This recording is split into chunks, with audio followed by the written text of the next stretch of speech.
back with the discussion on the human mind.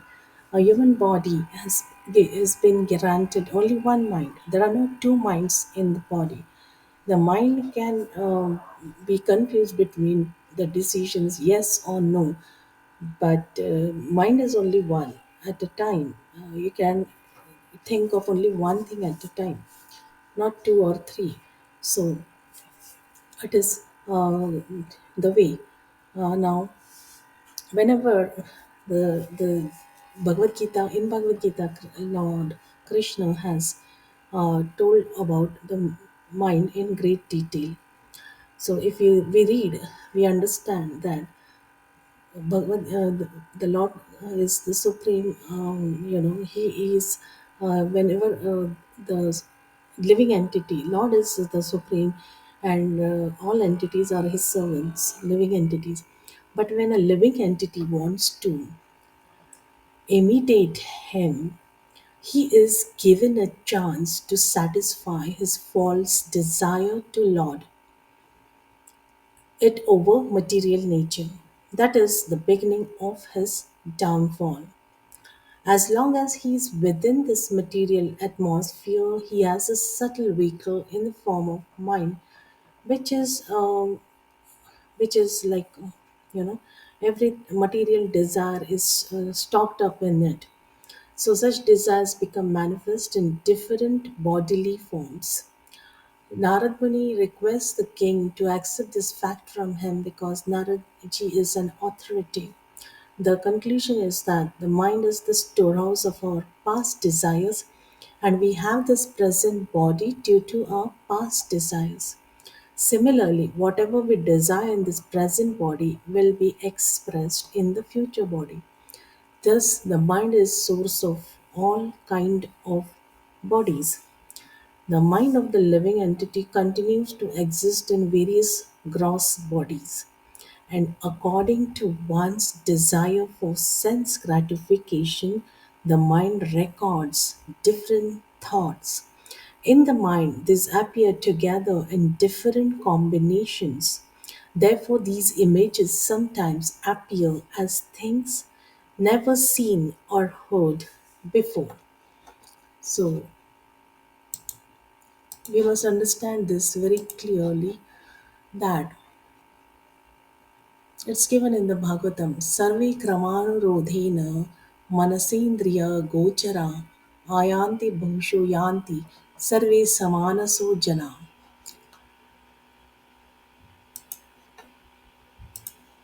So the mind of the living entity continues to exist in various gross bodies, and according to one's desire for sense gratification, the mind records different thoughts, isn't it? So the in this way, in a subtle way, if you want to understand, you can read it about it in great depth, but for the time being we can just understand that the mind is fickle because of various thoughts. It is running after sense gratification, and it records different thoughts, and not a single desire is being fulfilled. So the fickleness of the mind goes on, stays, and it may never, it may grow but never decrease altogether. So in the mind, these appear together in different combinations. Therefore, these images sometimes appear as things never seen or heard before. The activities of the living entity in the body of a dog. Now, the activities of living entity in the bodies of a dog may be experienced in the mind of a different body. Therefore, those activities appear never to have been heard or seen. The mind continues although the body changes. Okay. Although the mind continues, although the body changes. Even in this lifespan, we can sometimes experience dreams of our childhood. Although such incidents now appear strange, it is to be understood that they are recorded in the mind, but because of this, they become visible in dreams. The transmigration of the soul is caused by the subtle body, which is storehouse of all kind of material desires. Unless one is fully absorbed in Krishna consciousness, material desires will come and go. That is the nature of the mind. So, as long as the mind is not engaged in meditation on the lotus feet of the Supreme Personality of Godhead Krishna, the mind will desire so many material enjoyments, and sensual images are recorded in the mind in the chronological order, and they become manifest one after another. Therefore, the living entity has to accept one body after another. The mind plans material enjoyment, and the gross body serves as the instrument to realize such desires and plans.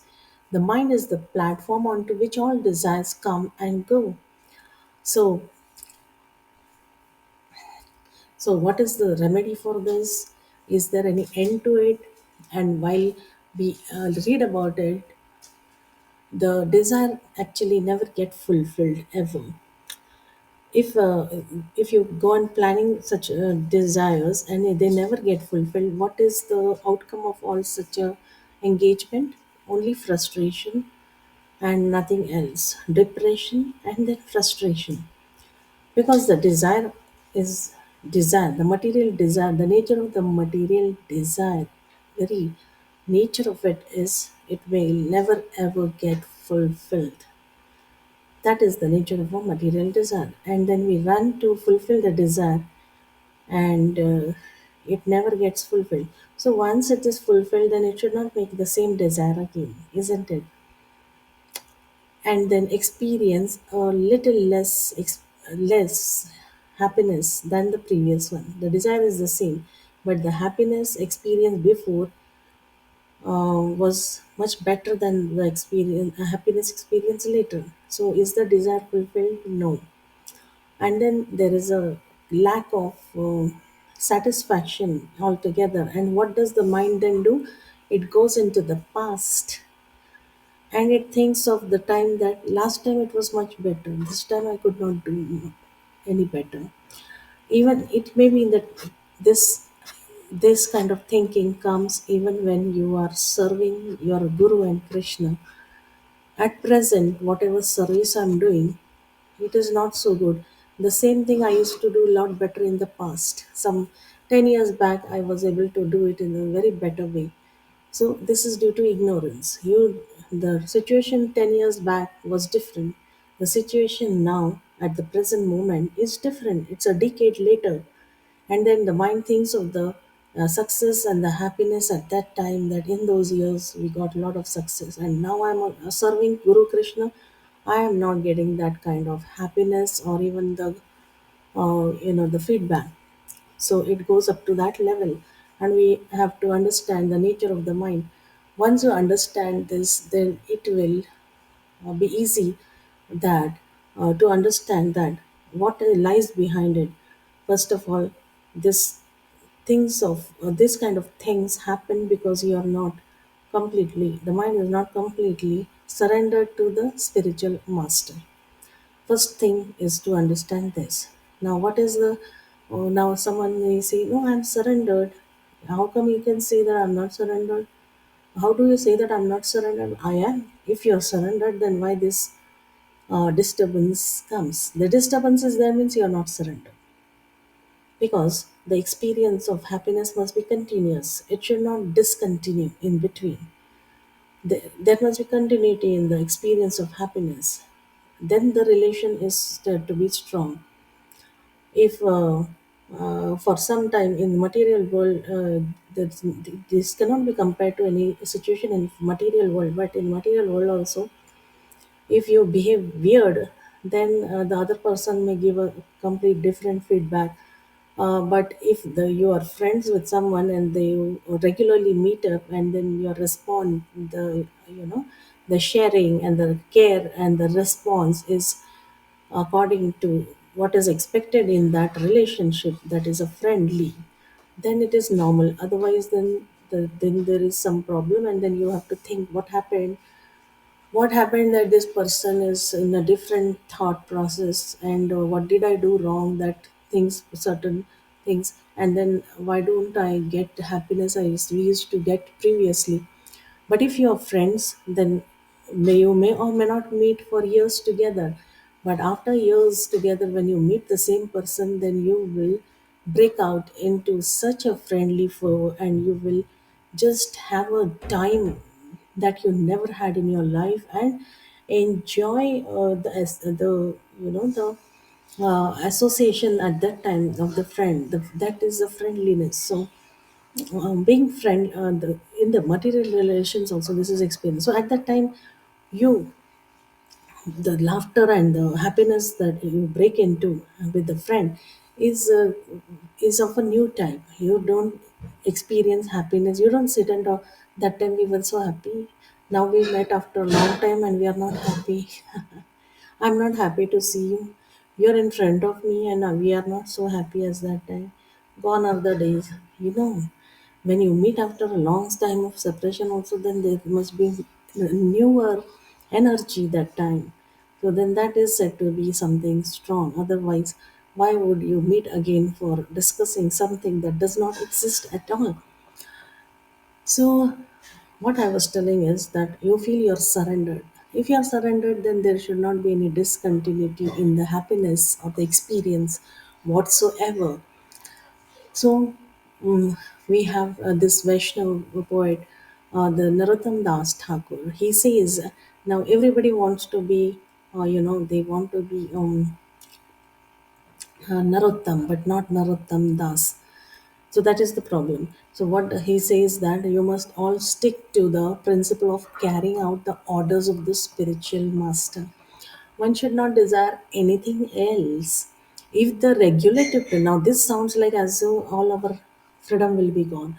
You have to carry out the orders of spiritual master and not desire anything else. So my freedom will be lost. I may be short of some happiness that I used to enjoy previously. So this is again out of practice. The mind is um, it is habituated to thinking in a certain pattern which is wrong since ever. First of all, you must accept this. If if you do not understand and work on this aspect, then you can never expect something newer in your attempts and the practices. So then this is the problem. Then when they say mind, is it something part out of your body? No, it isn't. The very act, the desire, where is it springing from? That is the mind only. If your mind is thinking of surrender, it is surrendered to God, Guru and Krishna, it will only think of seva. It will not think of any sense gratification. Sense gratification begins with vachavikam, jivavigam. Talking more than required, talking when not required, and then even choosing not to talk when required. So, vachovigam and jivavigam is not that you are always talking, but even when you decide, when you're required to talk and you're not talking, that is also vachavigam, that is also jivavigam. So this is a very tricky part, and it is cheating. The mind is cheating the human beings of since long. So the only way is to carry out this orders of the spiritual master. One should not desire anything else. Yeah, if the regulative principles ordered by the spiritual master are rigidly followed, the mind will be trained to desire nothing but service of Krishna. Such training is the perfection of life. So, train the mind to desire only the orders to carry out, desire to carry out the orders of spiritual master. So, you have to train that. Now, train the mind. How will you train the mind?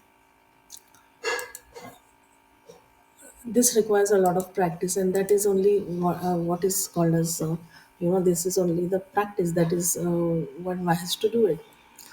You have to train the mind to desire only nothing but only the service of Krishna. Now, how to train the mind? This is individual. No one can ever tell anybody how to train the mind. Even the guru cannot tell the disciple how to train the mind. With few days of you with few days of spending with him, once he understands your habits and the nature and your readiness to agree to his instructions, then he can understand and instruct. But instantly no guru can tell a disciple, do you do this or you do that, or you carry out this service or that service. He has to observe how this person is responding to certain things, what are his desires, what is his goal in life, what is his passion. So all this has to be studied. So mind is a very delicate thing. You cannot force the mind to accept anything just instantly, and that one should never do. So what to do is to train the mind. So having done this, you will know slowly how your thinking pattern is, how you think at certain given situations, and once you know this, you will be in a better control of the mind, to engage it in always service of Krishna. When we are in the while in the subtle body, we create many plans to enjoy sense gratification. These plans are recorded in the mind as bija, the root of fruitive activities. So in conditional life, the living entity creates series of body one after another, and this is piles up to the karma bandhan. In conditional life, the living entity creates series of bodies one after another, and it becomes a karma bandhan. Now, in Bhagavad Gita 3.9, it is said that yajnarthat karmano nyatra loko yam karma bandhana. If we act only for satisfaction of Vishnu, there is no bondage due to material activity. But if we act otherwise, we become entrapped by material activity one after another. Under these circumstances, it is to be supposed that by practicing, we are creating a series of future material bodies. So Bhaktivinoda Thakur Maharaj, he says, Anadi karma phale padi bhavarnav jale. The living entity falls into the ocean of karma bandhan as a result of past material activities. Instead of plunging oneself in the ocean of material activity, one should, they are calling it ocean, the material activity, they are calling it an ocean. So you can imagine the magnitude of this karma bandhan, the karmas. One should accept material activity only to maintain body and soul together. Nevertheless, more than that, the rest of one's time should be devoted to engaging in the loving service, transcendental loving service of the Lord.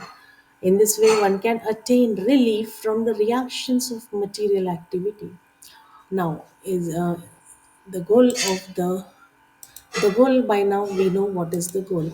So we do not have to be wondering that. So we do not have to wonder whether now what is the goal? Is it escaping from the reactions of material activity and all that? We cannot go back and forth like this. Once the goal has been understood, going back and forth on that is not any intelligent choice. So just as mind is cause of bondage, it's also it is just as mind is cause of bondage, it is a cause of liberation too. Now the activities, now bondage and liberation, both are of the mind is the cause for both. So what you want, you do it.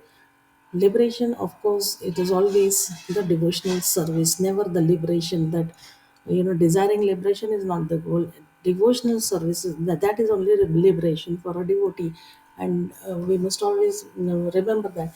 So mind is described here as para avara, para avara.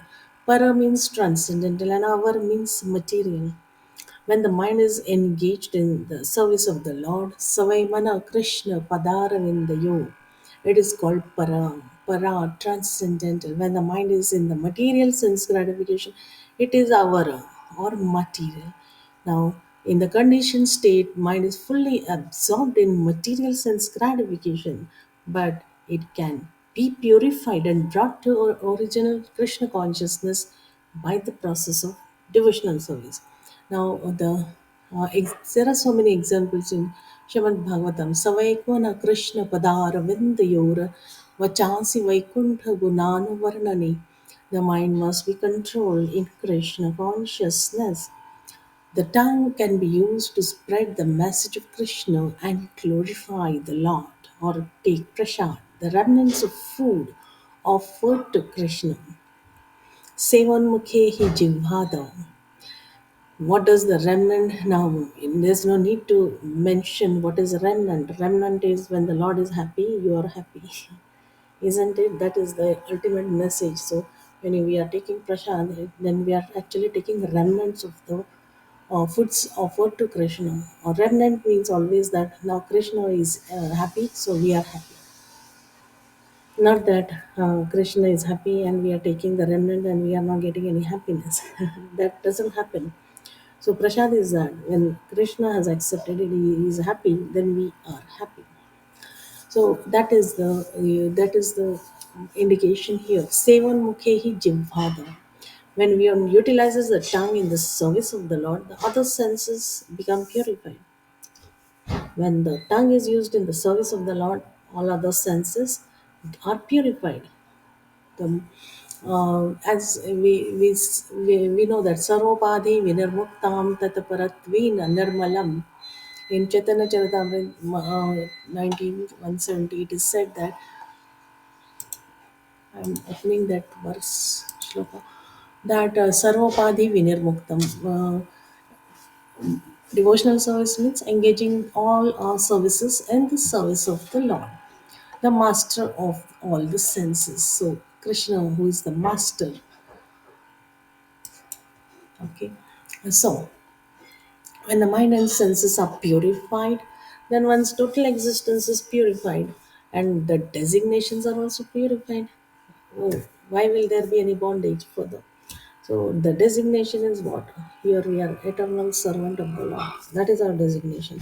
Jiva Swarupa Krishna Nityada. We forget our, when anybody forgets his designation, what is he uh, called or understood to be?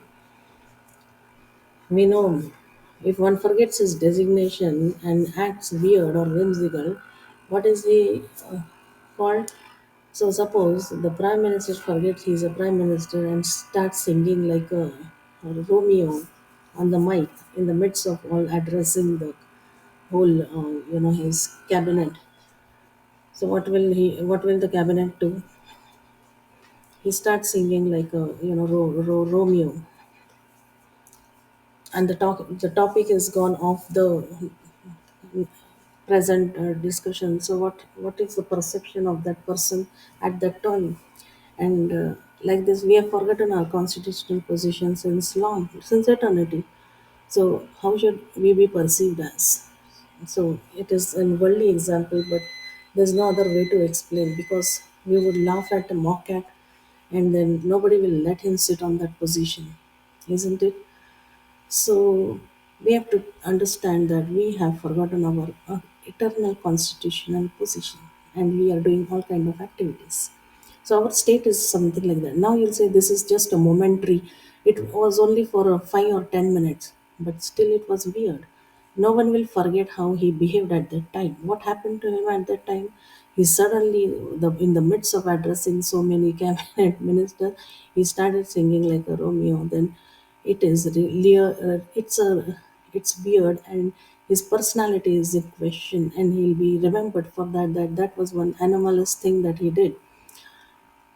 So as a soul, I think we have forgotten our constitutional position, and we are doing all kind of things. So the Lord, he is noting down all our activities in the form of Paramatma. He is there to witness all the activities.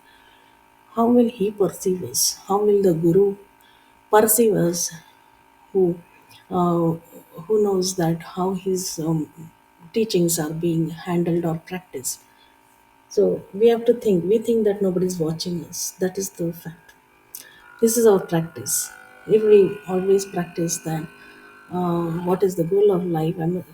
We have to train the mind to always think about devotional service to the Lord. So that is all our attempts each time, and it is.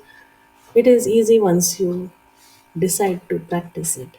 If you just know and you're not doing any action, then you always expect the output, then that is something weird. That is not eternal constitutional position of theirs. So you know, but you're not doing it. That doesn't mean that you are serving the Lord. When you are into action, then it is called serving the Lord. So what does serving constitute? Knowledge is there now, theory, okay, we are all constituted. But how does that help? We are all constitutional, we are all eternal constitutional position of us as a servant of the Lord. Now, what does the servant do then? He just says, declares himself, I'm a servant, I'm a servant, but he doesn't do anything. Then what is his position? So that is what we have to do. We cannot serve the Lord in our conditioned state. We can serve Him once we are pure in heart and mind. And for that, we have to do something that is training the mind into the service of the Lord. Training the mind is only our attempt. It may or may not happen, but we are trying, that is our duty. Train the mind to serve the Guru and Krishna. That's only the thing that we are supposed to do. So, once you are doing this, you are already on the path of purification. Your whole existence will be purified someday, and the designations also will be purified. So, one no longer consider himself then a human being, a demigod, cat, dog. Yes, cat and dog. In the human body itself, also, your subtle body can go into that act also. Cat, dog, Hindu, Muslim, Christian, so forth. So will be purified of all these designations. And when the senses and minds are, the mind will be purified when one is fully engaged in Krishna's service, one can be liberated and return home. What is that now? We know that is a very famous thing everybody uses, but we need to be serious about it. Back to Godhead. Back to Godhead, no birth and no again death. So for uh, we have to reach this state, otherwise we cannot serve the Lord. No birth and death. Beyond, we have to go beyond that. Janma Mrityu Jaranidhi. So when the living entity's mind becomes absorbed uh, in such a way, then he goes on. His taste in enjoying the fleeting material sense pleasures will be, it will be less. Today it will be some person less, then tomorrow less, then it may stay the same, not increase. That's also fine. Then again less, less, less, and in the same proportion the attachment to the Lord also has to increase, not that only reducing the sense gratification. That is not the goal. The goal is devotional service. So once you are in devotional service, the sense gratification is altogether absent. They both cannot exist together simultaneously. It's not possible. So if you are serving the Lord, you are not doing sense gratification. Both cannot exist. So either of the two we have to choose. You must serve the Lord. And it's not an imposed understanding that the nature of the material activities, one has to take a decision, make a decision. It's not that he's deprived. Sometimes you feel that, oh my, I'm deprived of this, I'm deprived of that. Then this, you have to pay attention properly. Who are you hearing? Who are you listening to? Even if you like, even if you dislike. In both cases, you must be aware. If you like to serve the Lord always, then who are you listening to? Is it your own? And if you are doing sense gratification, then you have to be a lot more. Is it really my own? Who am I listening to? Both ways. Because if you think that you're always serving the Lord and you're in 24 hours engaged in the service of the Lord, then that is also to be checked. Because initially you cannot engage in 24 hours in the service of the Lord. The mind cannot serve the Lord more than 1 minute. It is the fact. Not more than 1 minute. you will not be able to serve the Lord more than a minute.